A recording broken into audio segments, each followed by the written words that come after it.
All right, we'll stay in the sport of basketball. We'll now move to the to Team USA men's hoops, where exhibition matches have gotten underway, and the USA is off to a bit of a false start. They dropped their first two games. Game one, they lost to Nigeria 90-87, and then 2 days later, on the 12th, they lost to Australia 91-83. But yesterday, they were able to break into the win column against the Argentinians, I think they were led by the 41-year-old Luis Scola. But Drake, even though they won yesterday, still not the best of starts. That's not quite what I would call American exceptionalism. What's your reaction to this bit of a slow start, and how do you think they correct it? Who they lost to in game one? They lost to Nigeria. And then who they lost to in game two? And Australia.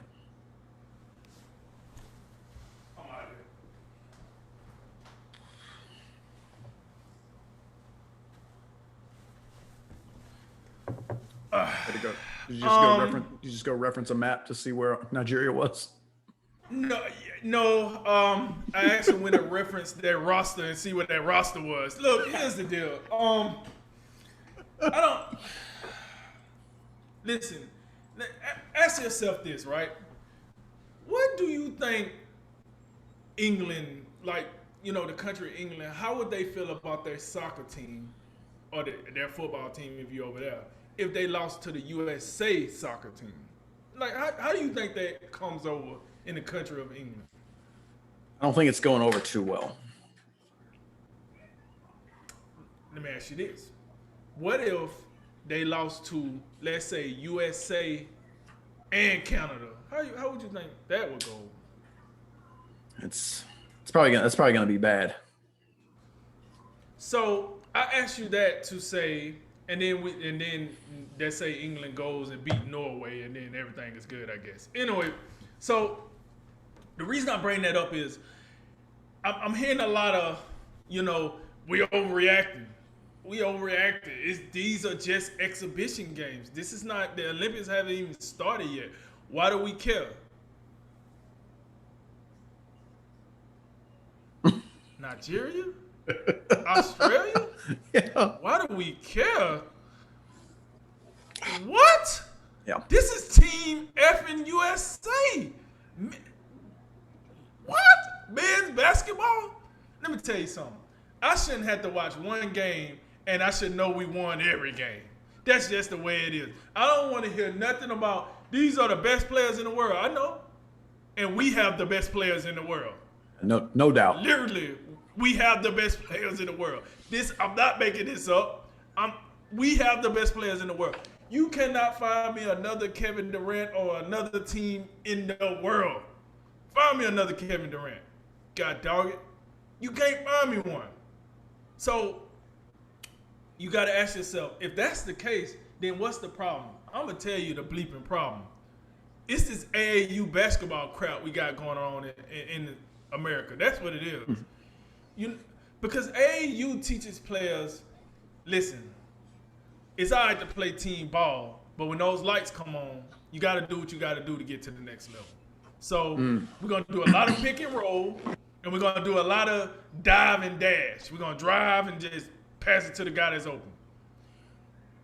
We're not going to really do the fundamentals thing where the point guard brings the ball down. He looks. He uses vision. He see what's going on. He call a play. He see which is a better option. Might ask for a pick or two and get the ball to the right spot. Oh, only, Nigeria doing that. And Australia doing that. Yeah. I mean, I watched the Australian game because I was so disgusted from the Nigerian game. And I looked, and we got players that don't even remember how to cut to the basket anymore. We got players. Kevin Durant has the ball in his hand at the three-point line. You see Draymond Green, Damian Lillard, and some dude I ain't never heard of out of college over here just staring at Kevin Durant like this the All-Star weekend. They literally over here looking. I was like, hey, I guess Draymond Green about to pull his camera out and get a picture. Like, because they looking at him so hard. You know what I'm saying? What's going on? Sometimes I feel like the hunger for Team USA men's basketball is not there, and it hasn't been there since like Kobe was playing. Like I think that the 2018 was hungry. Now don't get me wrong, I know the teams after that won gold. I'm not saying they was, but I felt like they won gold just for the same fact of what we're seeing now. They're just better than everybody. We could play whenever we feel like it. But it's been a while since we've seen a Team USA team that goes over there, goes to the Olympics and just say, listen, we finna rip the throat out of everybody and get back on this jet and get up out of here. I just don't feel like we have that anymore. And AAU basketball has made it like that. If you're the best player, guess what? We're going to keep the ball in your hand no matter what. Fundamentals, just shoot the ball. You can shoot. You 7 foot. What are you worried about passing the ball for? Shoot it. And now, what Team USA does now is when the rubber meets the road and everything is not clicking, we just play one-on-one ball. Give me the ball. Clear it out. Clear it out. Clear it out. Let's roll. And then when you miss that shot, the other team on like a 4-0 break because everybody's still standing around. It's fine. Hey, it ain't for the gold. It ain't for the medals. So why does it matter? I feel like any American that loves their team, that loves our team, that knows basketball, if you watch the way our guys are playing and you just like, I don't see the big deal, man, you sadly mistaken. Because this is starting to show, one, the gap is very, very closer than we thought it was. So for anybody that thought there was this major gap in between the U.S. and the rest, it's not. And then two, it just shows you the lack of fundamentals that Americans play with. It's all about athleticism and talent. It's not about the fundamentals no more. If I'm lying, go back and look at the Nigerian game. Go back and look at the Australia game. Look at those games and look how both of those teams are playing against the U.S. Oh, did I say both of those teams? Both of those teams are playing in the paint against the U.S. because we don't even got a rim protector because we thought it was smart enough to just go down here with small ball. We're going to take Bam out of Bio and some dude out of college we ain't even heard of, and they're going to play the 5, and we're going to go against these teams, and that's what's going to happen. Okay. Somebody tell me how that worked out in the first 3 games. Now we got 2 more games to get our stuff together. And the last point I'm going to make through all of this is this. What I did like from Team USA in the last game against Argentina, they starting to adjust a little bit more.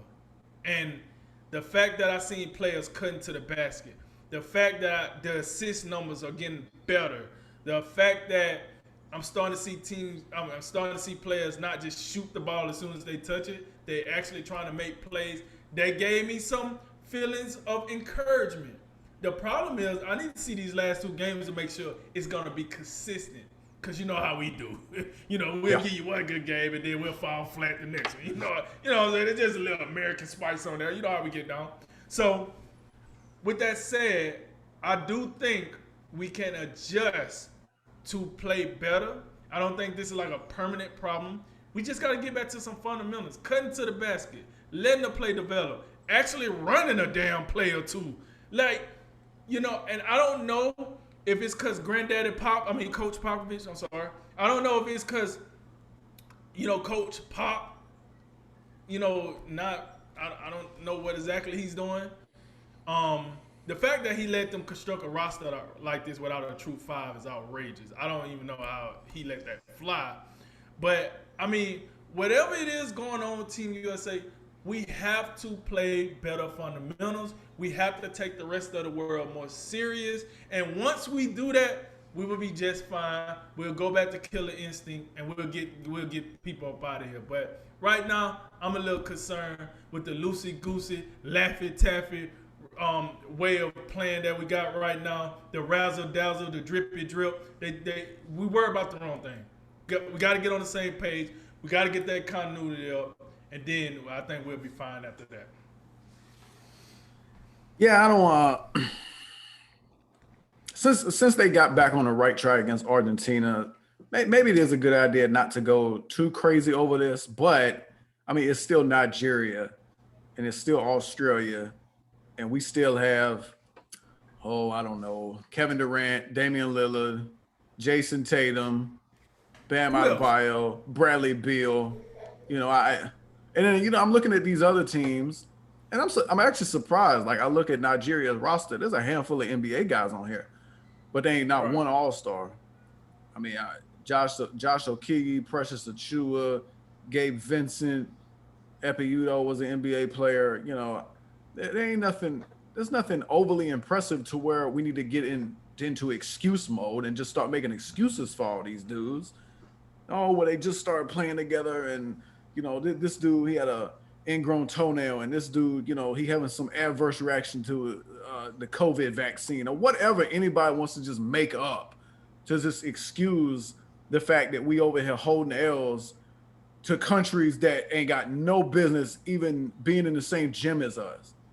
This is ridiculous. Like some of these teams, like I'm looking at, look, I understand Australia. They got some dude. They got Joe Ingles. They got Aaron Baines, Patty Mills, Dellavedova with his oxygen tank, Dante Exum, and they got Matisse Thybulle. You a big Thybulle fan? And I still feel like I was just killing the Orlando Magic in the previous segment. The Orlando Magic should be able to go out there and handle business against these teams. That's what I'm looking at. This one of the things, like when you talk about the Olympics, and these aren't the Olympics yet, but this is kind of like the dress rehearsal for the Olympics. Have some pride. Have some pride in the country. This is what we do when we talk about international competition. We come out here and we kick rear end. This, you know what I'm saying? So, the mindset that, oh, well, it's not that big a deal.